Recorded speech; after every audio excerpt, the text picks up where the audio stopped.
Fala, meus queridos alunos, mais uma vez aqui com vocês, professor André Luiz, trazendo aqueles conhecimentos em filosofia que ajudam vocês, né? E aí a gente espera que vocês aproveitem muito. Mas para isso eu tenho uma dica para vocês aqui, olha, do coração.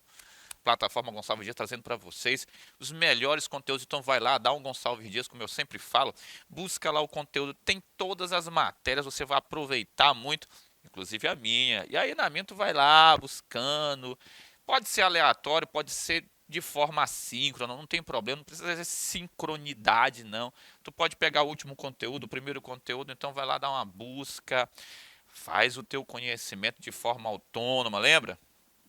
Vamos começar aqui uma videoaula. Antes de começarmos esta aula, eu quero pedir a tua concentração, teu foco, tá? Então, teu direcionamento para a gente é importante. Pega todo o teu material, viu? Caderno, caneta, para não ter a dispersão famosa, perfeito?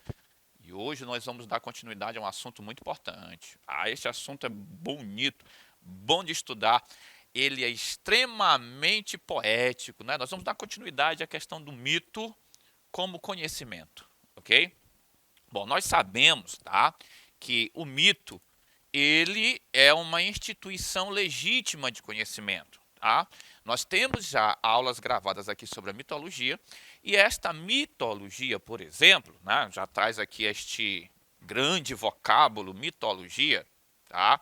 Eu peço que você guarde aí na sua consciência, né, que nós temos a possibilidade de estudar, claro, um estudo apurado, olha só, esta mitologia como estudo, tá? Você está vendo que tem o logos aqui, ó, que é a racionalidade, lembra? Então isso dá uma ideia de investigação, dá uma palavra bonita para você, a palavra heurística, investigação, olha que coisa legal. Olha, estudo dos mitos, olha aqui, de forma sistemática, olha só que coisa interessante. Então é organizada, olha aí, ó, perfeito? Olha, quando eu estou colocando sistematicamente, tá? Eu estou dizendo que existe uma organização desse estudo, uma investigação criteriosa, ok? Perfeito? Então nós temos aqui a condição de estudar estes elementos que foram criados como explicação. E aí vem a primeira dica aqui, ó, você que é terceironista, você que vai fazer o vestibular, ó, presta atenção nessa parte aqui, ó, gruda comigo, vem para cá. Olha só, você tem aqui uma dica fundamental para você, ok? Qual é? Nós temos aqui, olha, a mitologia como estudo das explicações. Olha aqui, presta atenção nesse detalhe. Não deixa a preguiça chegar. Não deixa aí, não vai pestanejar e nem vacilar. Presta atenção nisso aqui, ó. Nós temos as grandes explicações sobre os fenômenos, não é isso? Nós já temos até uma aula que se refere a isso aqui, olha. Só vou resgatar porque é necessário. E a esses fenômenos nós podemos dividi-los em duas instâncias muito importantes. Quer ver? Vem aqui, ó. Presta atenção. São os fenômenos da natureza, ok? E são os fenômenos humanos também, ó. Perfeito? Então, quando você estuda a mitologia, né, quando você vai estudar os mitos de forma sistemática, de forma organizada, de forma estruturada, de forma criteriosa, você logo percebe que ele vai funcionar como um elemento explicativo. E aqui vem uma outra dica importante. Se ele é um elemento explicativo, ele tem um certo grau de racionalidade. Ele não é o maior de todos, mas ele está como um grau de racionalidade, tá? E isso perfaz a ele essas explicações a partir, ok, da investigação, claro, que de forma com características próprias do mito, obviamente, mas os temas dele, presta atenção, olha aqui, ó, vem comigo, os temas dele são os mesmos que nós podemos encontrar na filosofia e na ciência. A filosofia também estuda os fenômenos humanos e traz os elementos da natureza, lembra dos pré-socráticos? Isso.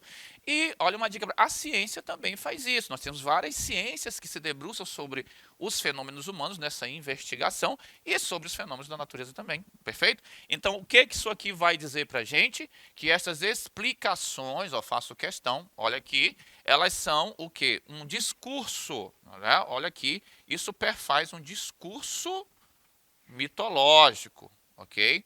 Este discurso mitológico, obviamente, ele tem características, ele tem caracteres próprios, né? Ele tem formatações próprias. Eu vou chamar a atenção a ti uma coisa importante, porque nesse discurso mitológico nós temos, por exemplo, a presença de simbologia, de metáforas, ó. Olha aqui, ó, de simbologia. E isso cria, obviamente, toda uma beleza dentro do mito. Você vai perceber, na aula que nós fizemos anterior, nós não entramos muito nesse detalhe, era a passagem do mito, principalmente para a filosofia, mas preste atenção numa coisa aqui, esta simbologia que permite interpretações, e interpretações variadas, meu caro, minha cara, tá? É aqui que você vai ter a imaginação, a possibilidade de adentrar a um mundo que é intransponível ao natural. Então, olha só, uma coisa interessante, vamos acrescentar um outro elemento que não tinha na aula anterior. Olha aqui, ó, a presença do sobrenatural. Aqui, sobrenatural. E aqui, quando a gente coloca o sobrenatural, abre espaço para uma série de elementos que estão na physis ou na natureza, ou na metaphysis, aqueles que estão além da natureza. Aí você pode perceber, por exemplo, que nós temos aqui a presença desses seres imaginários. Olha aqui que coisa legal. Vem os seres imaginários. Aqui a galera que está no estúdio já está vibrando aí falar em seres imaginários. Olha aqui, ó. Esses seres imaginários vocês podem pegar os deuses, por exemplo. Aqui. E aí sempre, né, mais uma vez, você que é do terceiro ano, ó, presta atenção nisso aqui, ó, essa dica legal para você. Você que é do terceiro ano, olha só este vocábulo deuses aqui com D minúsculo, tá vendo? Para indicar que é o politeísmo, necessariamente, não é o Deus cristão, hein? Aqui vem o politeísmo, ó, correto? Você identificar sempre, isso aqui fica uma dica para você. Toda vez que você vai ler e tem esse D minúsculo, você já sabe que a referência é claro, uma religião mais antiga, até mesmo primitiva, e geralmente politeísta. Não é o Deus da Idade Média, o Deus cristão, o Deus da Bíblia, o Deus que nos acompanha, onisciente, onipresente, onipotente, sempre nos abençoa. E este sobrenatural, ele tem os seres imaginários, tem os deuses também, e alguns seres imaginários são bem conhecidos por vocês. Quer ver uma coisa? Por exemplo, vocês têm ali o centauro. Olha aqui. Ok? Centauro, aquele que é metade cavalo, metade homem. Você percebeu que eu comecei pelo animal e não pelo ser humano? É para fazer esse descentramento. Né? O Derrida, Jacques Derrida, grande nietzscheano, né? O chamado neo-nietzscheanos, ele sempre traz isso para a gente pensar. Olha só, a gente sempre coloca o ser humano em primeiro lugar, né? Então você diria assim, homem e cavalo. Vamos começar cavalo e homem, descentrar, ok? Vamos tirar essa antropologia exagerada, ok? Então veja só, nós temos o centauro, um dos grandes exemplos de seres imaginários, correto? E vocês têm vários, ó, sereia, viu? O canto, cuidado com o canto da sereia. Aí, rostinho bonito, coração vazio, voz bonita te leva para a morte. Olha aí, ó, cuidado, hein? Olha só, dica para nós aí que somos homens principalmente, tá bom? Presta atenção. Olha, nós temos além do centauro, existe uma das grandes entidades mitológicas, fantástica, lembra? Não? Aquela que tem o cabelo de cobra, lembra? Legal que aí já está colocando a medusa, lembra? Que é uma górgona, uma dica para você que é do terceiro ano, principalmente que vai fazer vestibular, a medusa é uma górgona, ela pertence a uma categoria, né, mitológica diferenciada, ok? E aqui nós temos também os famosos heróis ou semideuses, lembra disso? Isso. Nós temos aqueles heróis ou semideuses, tá? Que aí já não é mais do sobrenatural. Nós temos aqui algumas outras categorias que estão envolvidas, tá? Obviamente os semideuses são mortais e são conhecidos como heróis também, tá? Você tem ali Hércules, né, que vive sua batalha contra Hera, perfeito? Você tem Perseu, fúria de titãs, Perseu contra o Minotauro, são vários, né? Depois eu vou pegar aqui Perseu, pegar uma carona com ele já já para a gente falar um pouquinho disso aí. Então veja só, não é só sobre elementos do sobrenatural, nós temos essa mistura, né? Então olha aqui, ó, nós temos o natural, ok? Ou a natureza somado ao sobrenatural também, ó, dentro dessas entidades, dentro dessa concepção mitológica. Aí aqui nós podemos pegar os semideuses, que é perfeito que eu falei para vocês. Olha só, lembram de, né, grandes contos aí, fala Aquiles também, né, o anti-herói famoso, mas vocês conhecem geralmente muito mais Hércules, os trabalhos de Hércules, por exemplo, tá? Hércules forte, aquela história toda, o seu grande escudeiro Iolaus, né, tem aí até série, Netflix, internet, YouTube, o que vocês quiserem aí, tem muita coisa legal sobre isso. Esses semideuses, lembrando vocês que eles são mortais, ok? Ou seja, eles podem morrer. Os deuses não, os deuses são imortais, eles não morrem. Deixa eu falar uma coisa para vocês interessante. Um dos maiores autores, vou usar o conhecimento universitário agora, um dos maiores autores sobre mitologia é o Marcel Detienne. O nome dele é muito bonito, Marcel Detienne, tá? Olha só, que sonoridade, Marcel, hein? Tá vendo? Ele diz uma coisa interessante num livro chamado A Invenção da Mitologia, que é o livro que mais fala sobre mitologia no mundo. Tá? Ninguém estudou mito mais do que este rapaz. E ele diz uma coisa interessante, que os deuses tinham inveja de nós, sabiam? E aí vocês vão, mas como os deuses com poderes sobrenaturais? Como é que eles têm inveja de nós? E pasmem mais ainda, a maior inveja que eles tinham de nós era a capacidade que nós temos de morrer, acredita? Que coisa interessante, né? Tá? Então, toda essa opressão exercida pelos deuses, às vezes, também é embutida de uma certa inveja em relação a características que nós temos e eles não têm. Ok? E uma delas interessante é a capacidade de ser mortal. E aí eu vou te citar um herói que perfigura, claro, como uma das entidades mais importantes dentro, né, da mitologia, que tem um filme muito bonito, eu te desafio, vai ficar, ó, vamos lá, Atividade para o Lar, lembra aqui do meu ensino fundamental, está longe, hein? Mas veja só, Atividade para o Lar, pega lá o YouTube, coloca assim, Fúria de Titãs, olha só,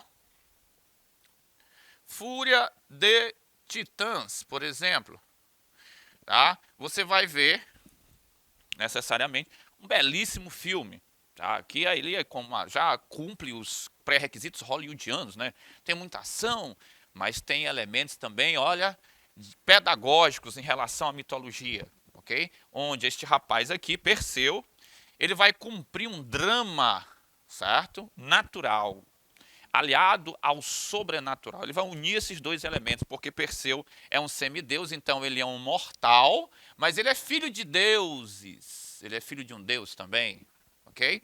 Mas não é só isso.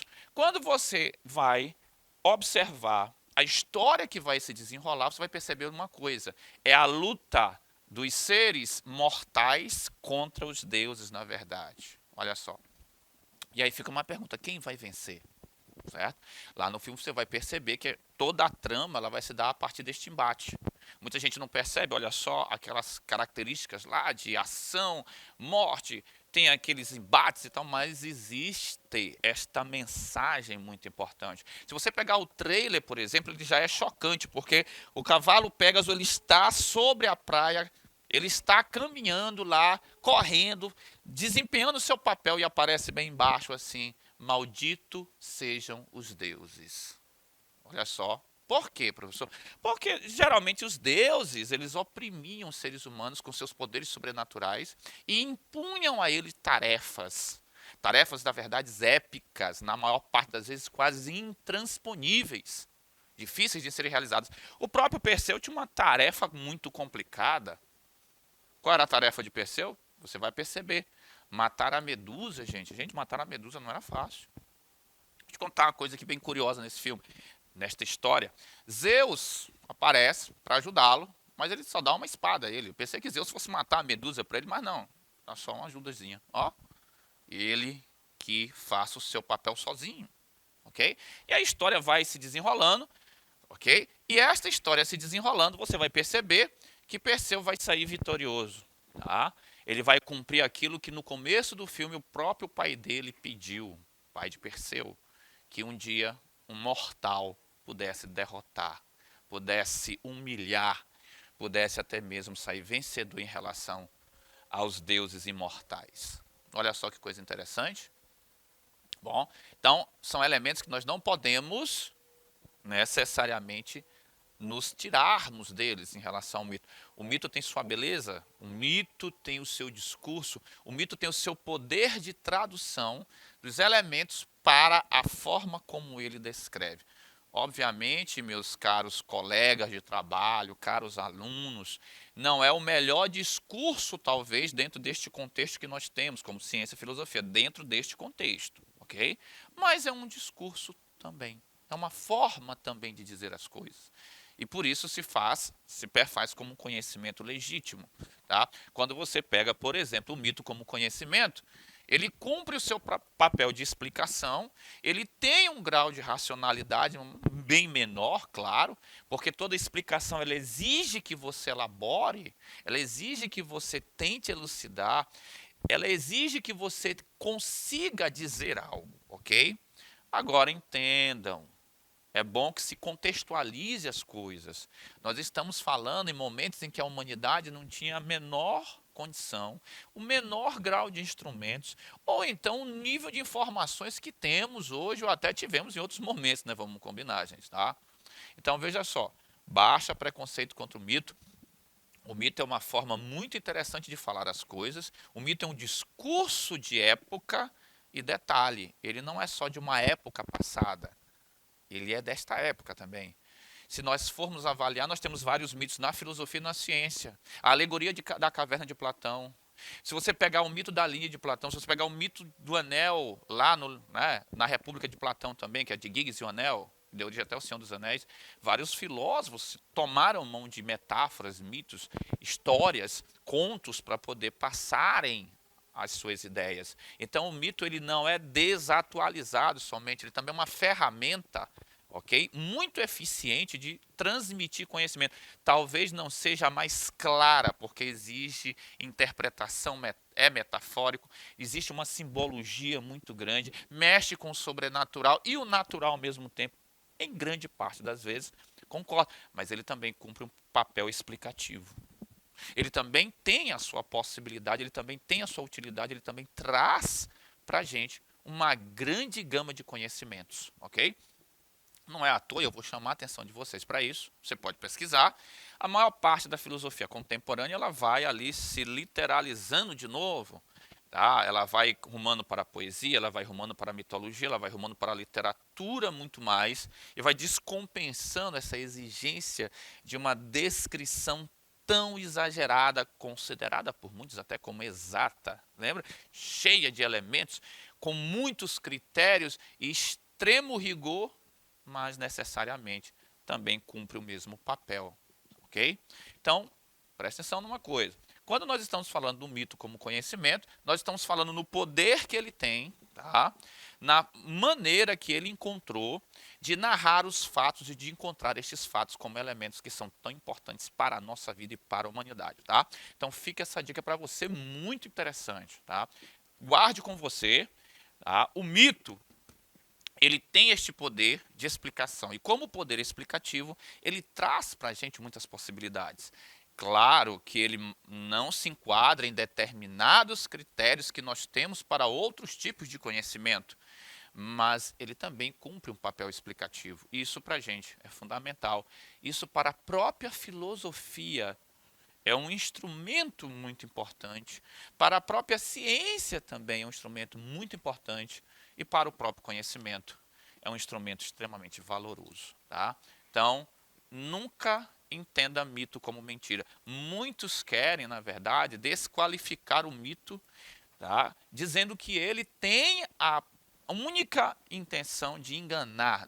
Não é isso. Ele não tinha como narrar de outra maneira. Não existiam tantos conhecimentos, não tinham tantas possibilidades e não haviam grandes instrumentos como nós temos hoje, ou até mesmo na Idade Moderna, até mesmo na Idade Média. Então as possibilidades eram muito menores. As narrativas estão dentro de um determinado contexto. Não retire um momento para levar até o outro, porque fica fora do padrão, ok? Mais uma vez aqui, o professor André Luiz deixando para vocês esta mensagem, pedindo que vocês possam ir, nós já temos algumas dicas sobre mito nesta plataforma, então sigam conosco, continuem conosco, acompanhando nossos conteúdos, perfeito? Assistindo as nossas aulas, anotando tudo direitinho para que a gente possa evoluir, melhorar e apreender melhor aquilo que estamos, né, executando dentro do nosso trabalho. Um forte abraço a vocês, que Deus nos abençoe e fique conosco sempre. Tamo junto.